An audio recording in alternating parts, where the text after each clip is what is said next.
Vat julle net terug na Handelinge toe, die geskiedenis van die eerste gemeente. Absolute suiwer evangelie. Uit Yeshua se mond uit, in die apostels se ore in, uit die apostels se mond uit, in die gemeente se ore in. Hulle hoor dit soos Yeshua dit gesê het. Die suiwer evangelie van die koninkryk van God. Paulus dieselfde, wat hy geleer? By Yeshua self. Hy was 3 jaar in Arabië, waar hy by Yeshua geleer het. En die woorde wat hy spreek het hy by Yeshua gehoor. Maar hy sê, hy waarsku, vers 3, laat niemand julle op enige manier mislei nie, want eers moet die afval kom. Hierdie evangelie wat ons julle verkondig, gaan verdraai word, gaan afgewater word. Waar het die evangelie van vervolging verander in die evangelie van gewildheid? Is daar 'n spesifieke oomblik waar dit gebeur? Konstantijn. En wie was Konstantijn? Hy was 'n Romeinse keiser. Hy het geleef omtrent 300 jaar na Messias, so sê omtrent 250 jaar na Paulus hierdie brief geskryf het. Tot op Konstantijn was die Christene vervolg. En 'n vervolgde Christen is 'n ware Christen. Want jy het niks te wen daaruit om Christen te wees in hierdie wêreld nie. Jy kan jou lewe verloor.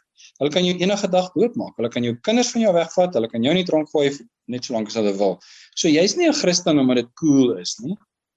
Jy's 'n Christen omdat jy gesien het wat gaan gebeur. Jy verstaan die evangelie van Yeshua, jy verstaan Yeshua.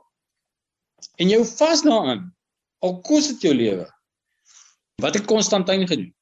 Konstantijn was nie alleen keiser nie. Dit is aan die begin van sy regering. Daar was nog 'n ou wat staat gemaak het op die keizerskap, hoewel Konstantijn dit reeds was. Het hy 'n opponent gehad. En hy het in oorlog gegaan met hierdie opponent. En die aand voor die oorlog het hy in 'n visioen 'n kruis gesien. Ek weet nie van waar dit gekom het, of het hy hom verbeel of wat, ek kan nie, maar in die volgende dag, toe sy heeltemal oortuig, die God van die Christene gaan hom help. En die volgende dag, toe sê hy vir al sy soldate, hulle met 'n kruis op hulle skild verf. En almal doen dit. En hy vind toe uit hoe werk die Christelike godsdienst, en hy sien hulle gedoop word, en hulle is almal water toe. Al daai mense, al daai soldate, die hoër op offisiere, het met hulle perd en al deur die water gegaan om gedoop te word. So jy kan net klaar sien wat se lagwekkende gebeurtenis dit is. Hy gaan toe in oorlog en hy wen. En daar is hy totaal oortuig dat die Christelike godsdienst die enigste regte godsdienst is. En die Christelike godsdienst verander van 'n vervolgde godsdienst na 'n aanvaarde godsdienst. Dit het nie die amptelike godsdienst van die Romeinse Ryk geword nie, maar die vervolging het verdwyn. Daai oomblik is dit weg. Die ou wat Konstantijn opgevolg het, maak die Christelike godsdienst die amptelike godsdienst. En wat dit geïmpliseer het, is die ou wat nou die dag nog 'n priester was in die pagan godsdienst. Hy word net outomaties 'n Christen priester. Die ordes verander en hulle word Christene.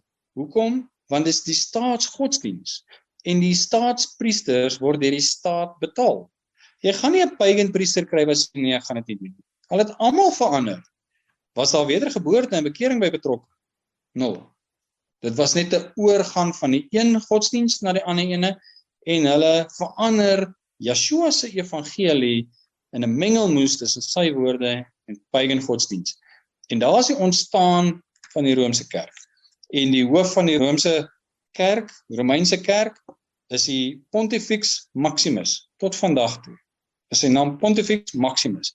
Julius Caesar was op sy dag Pontifex Maximus. En wie is dit? Dis die hoof van die Romeinse godsdienst. Dis die Pontifex Maximus. Hy's vandag nog daar. Hy noem homself Christen. Hy's pagan. Dit wat uit hom uit voorkom, is pagan godsdienst. En vir 1500 jaar is dit die evangelie. Toe kom 'n hervorming, Martin Luther en Calvin en ander protestante, en wat doen hulle? Hulle hervorm die kerk. Hulle beweeg nie weg van dit en sê ons is besig met vals goeters hierso nie. Hulle pas dit 'n bietjie aan. En jy kry Rooms-Katoliek light. Maar nêrens beweeg hulle weg en sê hierdie is 'n verkeerde, vals beweging nie. Hulle verkondig dogma wat minder leens is, maar nog steeds.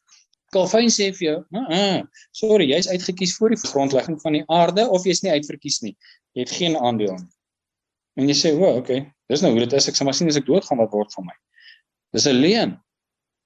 Wat het Yeshua gesê. Hy het vir Nicodemus gesê, Nicodemus, as jy nie weergebore is nie, sal jy die koninkryk van God nie sien nie.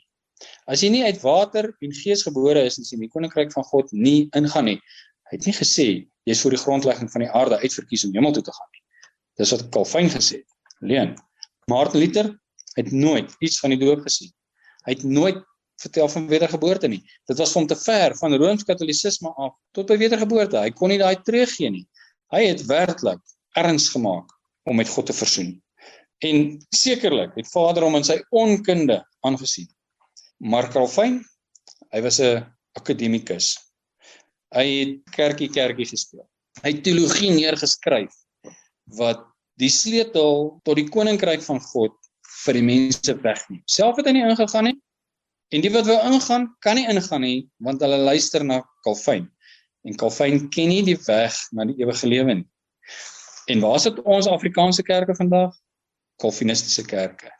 En as ek baie hartseer om te sê, vers 10 sê, en met allerhande verleiding deur Calvin van ongeregtigheid en die wat verlore gaan. As jy agter Calvin aanloop, loop jy nie agter Yeshua nie.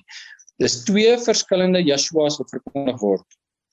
Calvin's en die regte Yeshua is twee verskillende persone. Die een is in jou hart of die ander een is in jou hart.